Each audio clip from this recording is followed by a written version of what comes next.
극적인 반전이라고 하는 말이 있습니다. 이 말은 어떤 상황이나 사건의 흐름이 어느 순간에 역전이 되어서 형세가 완전히 뒤바뀌는 것, 그런 것을 이야기할 때 반전 또는 극적 반전이라고 하는 말을 사용합니다. 드라마를 보면 또는 영화를 보면 반드시 이 반전의 이야기가 기록되어 있습니다.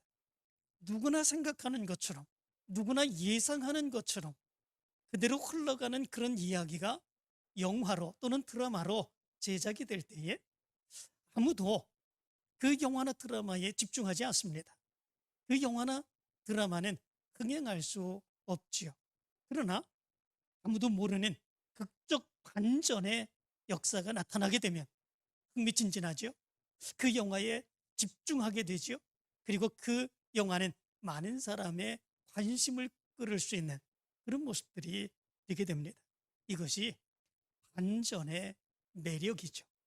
그런데 하나님의 성전을 재건하는 그런 가운데에도 이런 극적인 반전이 나오게 되는 이런 모습들이 있게 되는 것을 보게 됩니다. 지난 말씀을 통해서 우리는 총독 박근혜와 그 관리들이 이스라엘 백성들이 성전을 재건하는 가운데에 나타나게 되죠. 그리고 이 성전 재건의 공사를 누가 하도록 했느냐 묻지 않습니까? 이스라엘 백성들은 그들에게 대답을 합니다. 그러나 그 관리들은 그 문제를 가지고 그 당시에 페르시아의 왕이었던 다리오 왕에게 편지를 보내서 응답을 구하는 그런 모습들이 있게 됩니다. 그 편지를 받은 다리오 왕은 그 당시에 보물전각, 문서를 두는 그 보물전각을 다 찾아서 드디어 이스라엘 백성들이 이야기했던 그 이야기가 담겨 있는 고레스의 칙령을 발견하게 됩니다. 그리고 그 고레스의 칙령을 보게 되었을 때에 이스라엘 백성들이 이야기한 그 이야기가 정확하게 맞다고 하는 사실을 발견하게 되죠.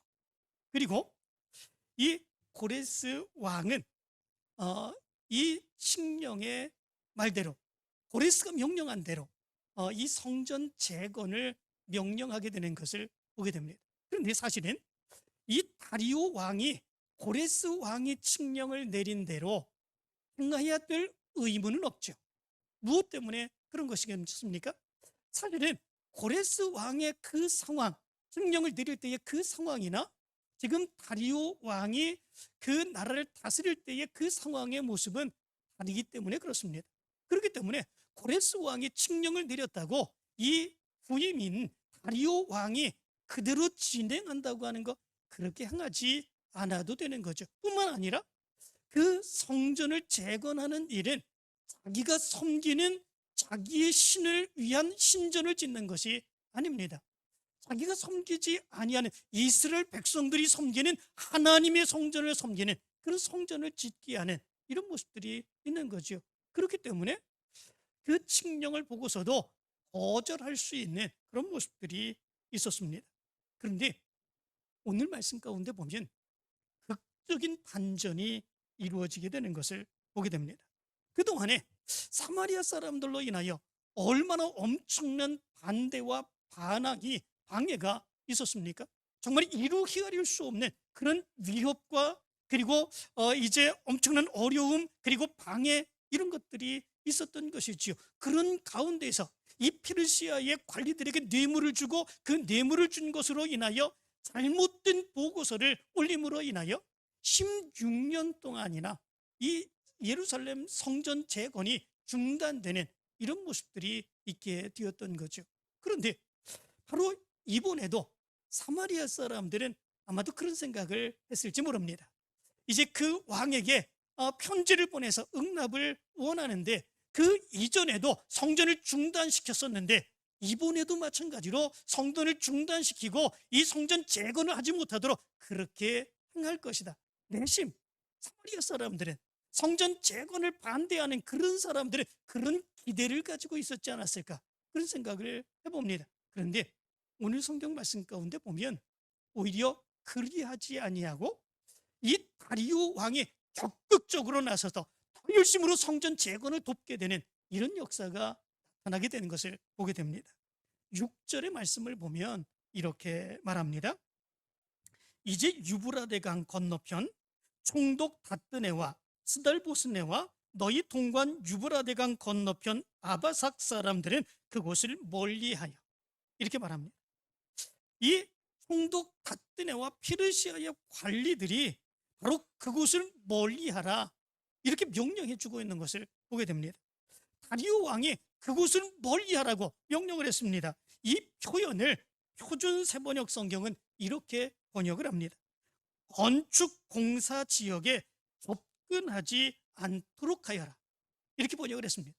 이스라엘 백성들이 성전 재건 공사를 행하는데 페르시아의 관리들이 접근하지 말도록 해라 라고 하는 명령입니다. 만약에 이스라엘 백성들이 성전을 재건하는 가운데 페르시아의 관리들이 이런저런 이유로 이 성전 재건하는 그런 공사장에 나타나게 되는 그런 모습들이 있으면 어떻게 되겠습니까? 저들이 뭐하러 여기에 왔을까? 무엇을 요구하는 것일까? 또 옛날처럼 이 성전 재건을 저들이 막는 게 아닐까? 이스라엘 백성들은 공사를 하면서도 두려움과 걱정과 근심이 앞서게 되는 이런 모습들이 있겠지요. 그런데 다리오 왕은 이미 이런 것을 간파를 하면서 페르시아의 모든 관리들은 성전 재건 공사하는 일에 결국 거기에 나서지 말라고 명령하고 있는 것을 보게 됩니다. 이스라엘 백성들을 위한 전적인 도움을 주는 이런 모습들이 있게 되는 것을 보게 되죠. 그리고 7절의 말씀을 보면 이렇게 말합니다. 하나님의 성전 공사를 막지 말고 유다 총독과 장로들이 하나님의 이 성전을 제자리에 건축하게 하라, 이렇게 말씀해 주고 있습니다. 성전 재건의 공사를 막지 말 뿐만 아니라 성전 재건을 바로 그 제자리에 재건할 수 있도록 하라, 이렇게 명령을 하고 있죠. 성전을 제자리에 건축하라. 그 제자리는 어디이겠습니까? 솔로몬이 맨 처음에 성전을 건축했었던 바로 그 자리인 것을 보게 됩니다. 만약에 이 다리오 왕이 이런 명령을 내리지 않았다면 어떤 일들이 벌어지겠습니까? 다리오 왕이 성전 재건하는 것, 이스라엘 백성들을 돕고자 한다라고 하는 것을 그 관리들이 알게 되면 과잉 충성을 행할 수도 있는 이런 모습들이 있게 되지요. 이 다리오의 왕이 무엇인가 라고 하는 것을 생각하면서 우리가 이스라엘 백성들이 성전 재건하는 것을 적극적으로 돕자, 그러면 왕의 마음도 우리가 얻을 수 있다, 이렇게 생각할 수 있게 되죠. 그렇게 된다면 그 이스라엘 백성들을 돕는다고 하는 명목으로 더 좋은 장소를 제공할 수도 있습니다. 더 좋은 장소를 제공하고 아니면 자기네들이 원하는 장소를 제공하여서 바로 거기에다 성전을 재건하도록 이렇게 이야기할 수도 있게 되죠. 그렇지만 그것은 하나님의 뜻이 아닙니다. 하나님의 뜻은 솔로몬이 성전을 재건했던 바로 그 자리에 다시금 성전을 재건하기를 원하시는 것, 그것이 하나님의 뜻이죠. 무엇 때문에 그렇습니까? 그 성전의 자리는 의미 있는 뜻 있는 자리이기 때문에 그렇습니다. 솔로몬이 그 성전을 지었던 바로 그 자리는 믿음의 조상 아브라함이 하나님의 명령을 따라서 네 아들 네 사랑하는 독자 이삭을 데리고 모리아 산으로 가서 내가 내게 일러준 한 산 거기서 그를 번제로 드리라. 아브라함이 그 말씀을 듣고 그 아들을 데려다 거기에 번제를 행하고자 하는 그런 모습들이 있었지 않습니까? 그 모습은 하나님의 말씀에 전적인 신뢰를 가지고 하나님의 뜻대로 살고자 하는 아브라함의 믿음이 잘 담겨져 있는 그런 모습들인 것을 보게 됩니다. 바로 그 자리가 솔로몬이 성전을 지었던 그 자리입니다. 뿐만 아니라 다윗이 말년에 자기 욕심을 위하여 자기 권세를 위하여 인구조사를 행하게 되는 그런 모습들이 있게 되죠. 하나님을 의지하지 아니하고 자기가 인구조사를 해서 자기 권력을 지키고자 하는 그런 모습들이 있었던 거죠. 그때 하나님께서 진노하시고 그 결과로 인하여 이스라엘 백성들이 7만 명이 전염병으로 인하여 죽게 되는 이런 모습들이 나타나게 됩니다. 이 모습을 보면서 이 선지자로 인하여 다윗이 그 이야기를 듣고 회개하게 되는 그런 모습들이 있게 되죠. 그리고 아라우나의 타작마당에서 하나님을 위하여 제단을 쌓게 되는 그런 모습들이 있게 됩니다. 자기가 행한 일에 대해서 철저히 잘못됐음을 깨닫고 하나님 앞에 회개하며 제단을 쌓는 그런 모습들이 있게 되었던 것이죠. 바로 그 자리가 솔로몬이 성전을 건축했던 바로 그 자리인 것을 보게 됩니다. 하나님이 원하시는 것, 왜 솔로몬이 지었던 그 성전 그 자리에 이 이스라엘 백성들이 성전을 재건하기를 원하셨을까? 거기에는 이런 믿음의 모습이 있었던 거지요. 아브라함의 믿음입니다. 다윗의 믿음입니다. 전적인 하나님만 의지하며 믿음으로 살겠다고 하는 바로 그 모습들, 그리고 자기가 잘못되었을 때에 그 잘못된 것을 깨닫고 하나님 앞에 나아가 간절히 회개하며 기도하며 제단을 쌓기를 원하는 바로 그 모습들, 바로 그 모습이 예전에 아브라함과 다윗이 행했던 것처럼 이 성전이 재건되면서 이스라엘 백성들에게도 있기를 원하는 그런 마음이 하나님의 마음이셨던 거죠. 그렇기에 이 뜻을 알지 못하는 페르시아의 관리들이 왕의 마음에 들기 위하여 또는 자기들의 욕심 가운데에 그 자리를 옮겨서 성전을 재건하도록 그렇게 했다면 이것은 하나님의 뜻과 반대되는 이런 일들이 나타날 수 있게 되는 거죠. 그런데 다리오 왕은 분명하게 못 받게 되는 것을 보게 됩니다. 성전을 제자리에 건축하게 하라. 그것을 분명하게 못 받고 다른 곳에 성전을 짓지 못하도록 다리오 왕은 명령하고 있는 것을 보게 됩니다. 엄청난 하나님의 역사였죠. 뿐만 아니라 성전을 재건하는 일에 필요한 모든 경비도 끊임없이 주어서 성전을 재건하도록 그렇게 명령하고 있는 것을 보게 됩니다. 8절의 말씀을 보면 이렇게 말합니다. 내가 또 조서를 내려서 하나님의 이 성전을 건축함에 대하여 너희가 유다 사람의 장로들에게 행할 것을 알리노니 왕의 재산 곧 유브라데 강 건너편에서 거둔 세금 중에서 그 경비를 이 사람들에게 끊임없이 주어 그들로 멈추지 않게 하라. 이렇게 말씀하고 있는 것을 보게 됩니다. 이스라엘 백성들에게 맨 처음에 성전을 재건할 것을 명령한 사람이 누구였습니까? 고레스지요. 칙령을 내려서 고레스 왕은 너희들이 고향 예루살렘으로 돌아가 성전을 재건하라 명령하지 않았습니까? 그때에 그들이 성전 재건을 어떻게 하도록 돕겠다고 했겠습니까? 고레스 왕은 이렇게 말합니다. 그 경비는 다 왕실에서 내리라. 이렇게 말씀하고 있습니다. 성전을 짓는 데에 엄청난 많은 경비가 듭니다. 그런데 고레스 왕은 이스라엘 백성들을 돌려보내면서 성전을 재건할 때에 그 재건의 모든 경비들을 왕실에서 내게 하겠다 약속해 주었죠.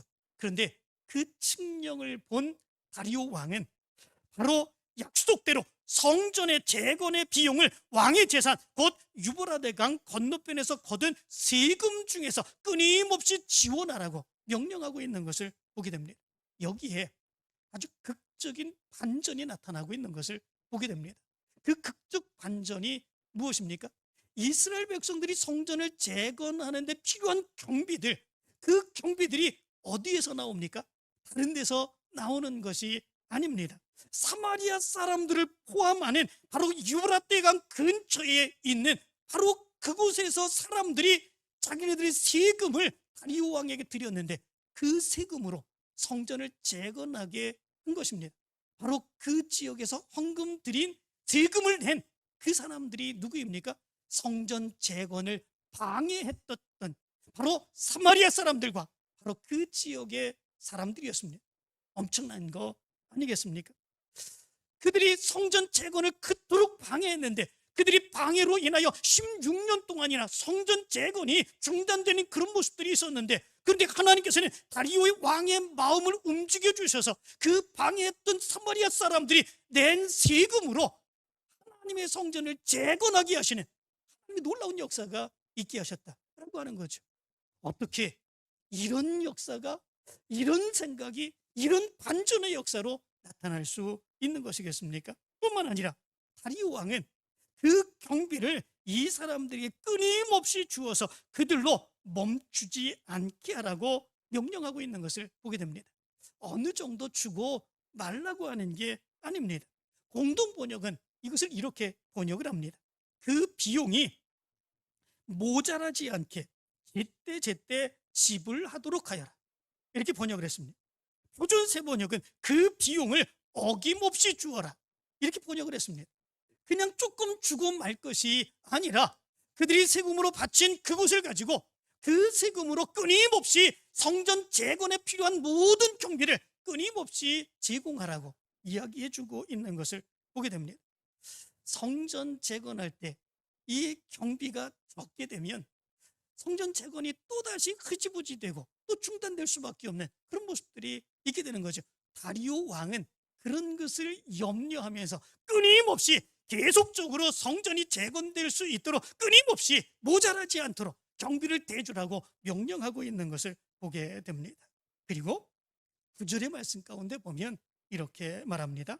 또 그들이 필요로 하는 것, 곧 하늘의 하나님께 드릴 번제의 수송아지와 순양과 어린 양과 또 밀과 소금과 포도주와 기름을 예루살렘 제사장의 요구대로 어김없이 날마다 주어. 이렇게 말씀해 주고 있습니다. 이스라엘 백성들이 하나님의 성전에서 하나님 앞에 제사를 드릴 수 있도록 모든 제물들을 아낌없이 내어주라고 하는 그런 명령입니다. 그 당시에 이방인들은 제물을 드릴 때에 짐승이면 또는 다른 것이면 아무 것이나 구별됨 없이 자기네 신들에게 바치는 그런 모습들이 있었습니다. 그러나 이스라엘 백성들은 그러하지 아니하죠. 굽이 갈라진 것, 그리고 반추하지 않는 것, 그리고 또한 비늘이 없는 것, 이런 것들은 하나님께 제사를 드릴 수 있는 제물로 합당하지 아니한 그런 모습들이 있는 것을 보게 됩니다. 그런 것들은 다 부정한 것들입니다. 하나님께 드려질 수 없는 그런 것들입니다. 그런데 이방 사람들이 제물로 드리라고 그렇게 지원해 주라고 다리오 왕이 명령하면서 그 제물을 지정하지 아니했다면 어떤 모습들이 나타나겠습니까? 그들이 원하는 대로, 그들이 제사를 드리는 제물을 드리는 그대로 돼지나 말이나 아니면 비늘이 없는 것들이나 이런 것들을 가져다 주어서 너희 신에게 제물을 드리라고 이야기할 수도 있는 그런 모습들이 있죠. 그런 것들은 하나님이 보실 때에 가증한, 받으실 만한 그런 것들이 되지 못합니다. 그런데 다리오 왕은 그런 것들도 배려하면서 이스라엘 백성들이 제물을 드리는 것, 그것이 어떤 것들인지 정확하게 제시를 하고 그 제물을 드리게 합니다. 그 제물이 어떤 것들입니까? 소나 양이나 염소 혹은 비둘기, 그리고 밀과 소금과 포도주와 기름, 정결한 그런 제물들을 드리게 하는 그런 모습들이 있게 됩니다. 그것도 주고 싶은 만큼 주는 것이 아니라 제사장이 하나님 앞에 제물을 드릴 수 있도록 요구할 만큼 끊임없이 날마다 내어주라고 명령하고 있는 것을 보게 됩니다. 제사에 대한 모든 배려도 이 다리오 왕은 세심하게 신경 쓰는 그런 모습들이 있는 것을 보게 됩니다. 뿐만 아니라 다리오 왕은 이스라엘 백성들이 성전을 재건하도록 내린 모든 명령을 변조하지 못하도록 그렇게 엄히 명령하고 있는 것을 보게 됩니다. 11절의 말씀 가운데 보면 이렇게 말합니다. 내가 또 명령을 내리노니 누구를 막론하고 이 명령을 변조하면 그의 집에서 들보를 빼내고 그를 그 위에 매달게 하고 그의 집은 이로 말미암아 거름더미가 되게 하라. 이렇게 명령을 하고 있는 것을 보게 됩니다. 이스라엘 백성들이 성전을 재건하도록 다리오 왕은 조서를 내려 명령을 내렸습니다. 그런데 그 명령을 변기하게 되는 그런 사람들이 있으면 그렇게 하고 싶은 사람도 많이 있겠죠. 반대했던 그런 사람들, 그리고 그것을 협박했던 그런 사람들, 자기의 마음에 원하지 않는 그런 사람들, 그런 사람들은 그 조서를 다르게 꾸며서 그것을 하지 못하도록 그렇게 바꿔버릴 수도 있는 그런 모습들이 있겠지요. 그런데 그렇게 행할 경우에는 엄청난 진노의 형벌이 주어진다고 하는 사실을 얘기해 주고 있는 것을 보게 됩니다. 왕의 조서를 이행하지 않는 그런 사람을 단지 나무에 매달아 죽이라고 하는 명령이 아니라 그의 집에서 들보를 빼내고 그 나무에 매달아 죽이라고 명령하고 있는 것을 보게 됩니다. 실제로 다리오 왕이 그렇게 행한 적이 있었다고 그럽니다. 바벨론에서 반란이 일어나게 되죠. 그리고 그 반란을 진멸하고 난 뒤에 이 다리오 왕은 3,000명을 반란에 가담한 사람들을 죽이게 되는데, 그때에 그 기둥을 뾰족하게 깎고 그리고 그 뾰족하게 깎은 그 기둥을 그 배에다가 찔러서 죽여서 그 기둥으로 높이 그 사람을 매달리게 하는 이런 그런 사형을 언도했다고 그럽니다.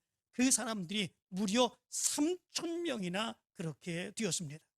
기둥을 뾰족하게 깎고 그런 것들을 복부를 찔러 가지고 그들을 매달아 공중에 달아놓는 이 모습들, 지나가는 사람들이 그 모습을 볼 때 얼마나 끔찍하겠습니까?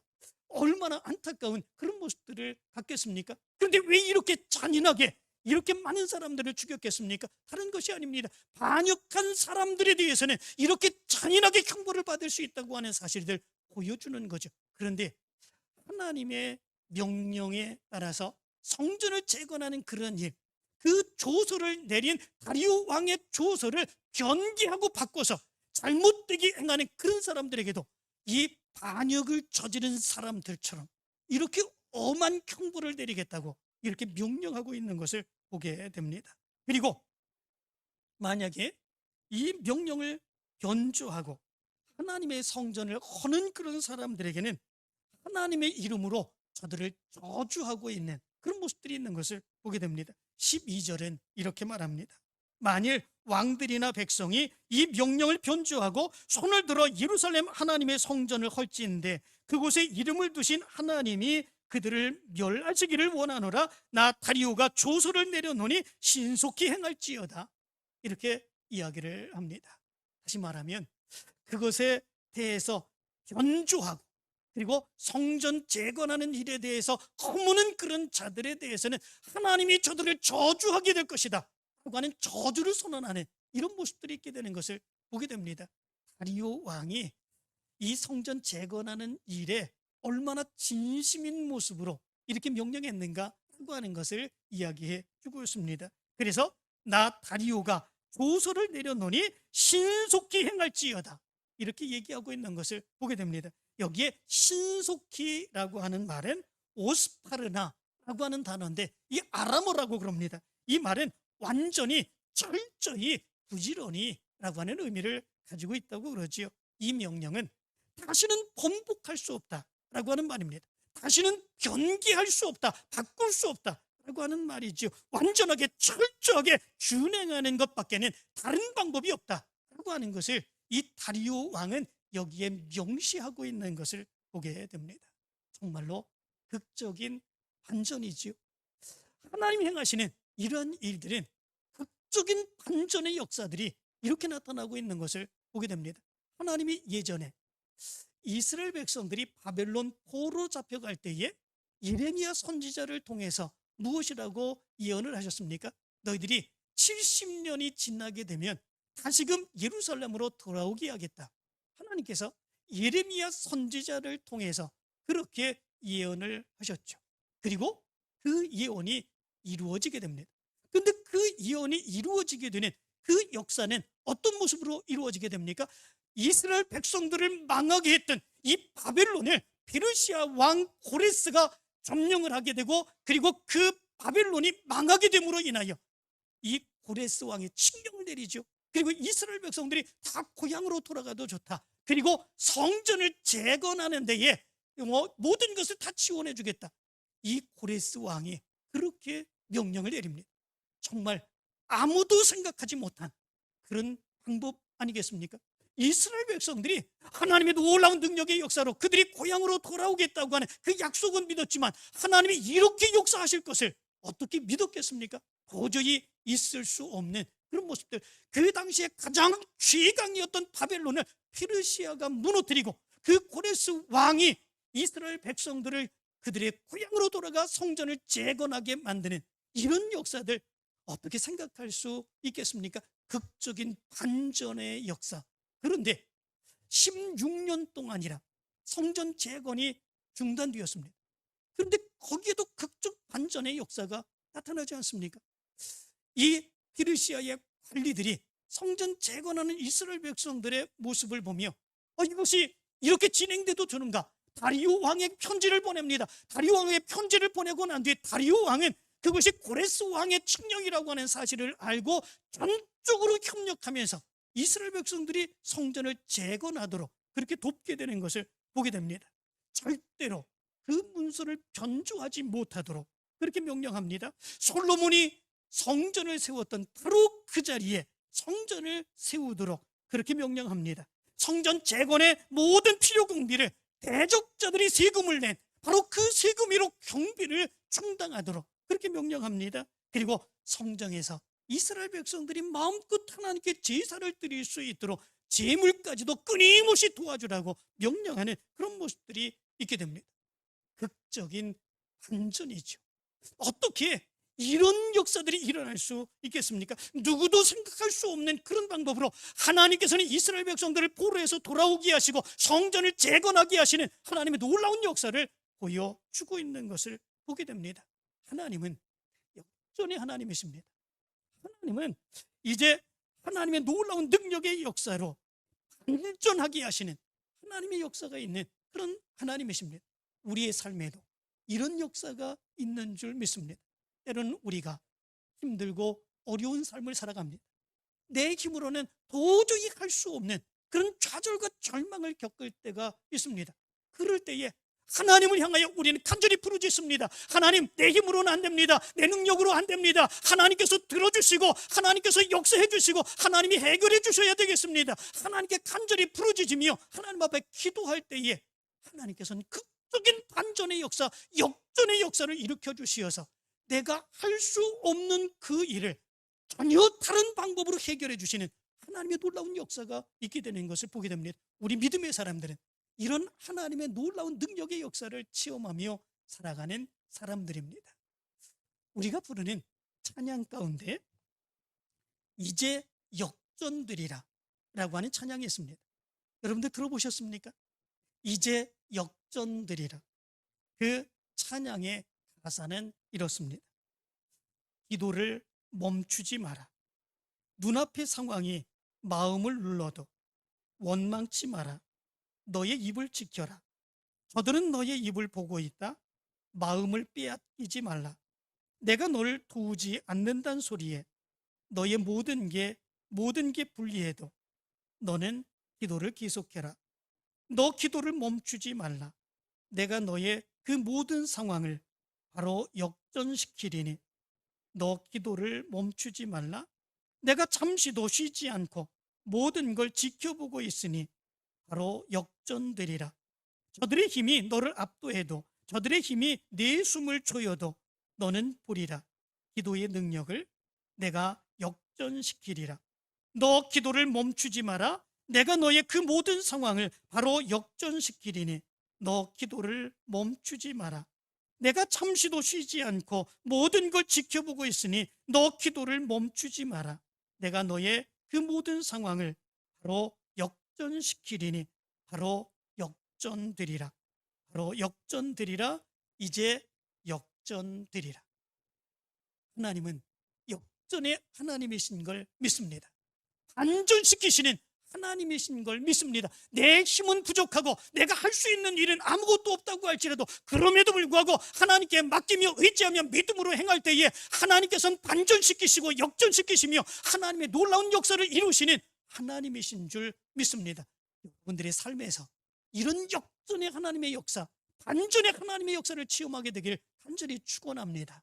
또한 우리가 이 교회를 재건하게 될 때에도 이런 반전의 역사, 이런 역전의 역사가 나타날 줄 믿습니다. 이 믿음을 가지고 하나님께 맡기며 믿음으로 함께 협력하여 하나님의 역전시키시는 놀라운 능력의 역사를 체험하게 되는 여러분들 되시기를 간절히 축원합니다.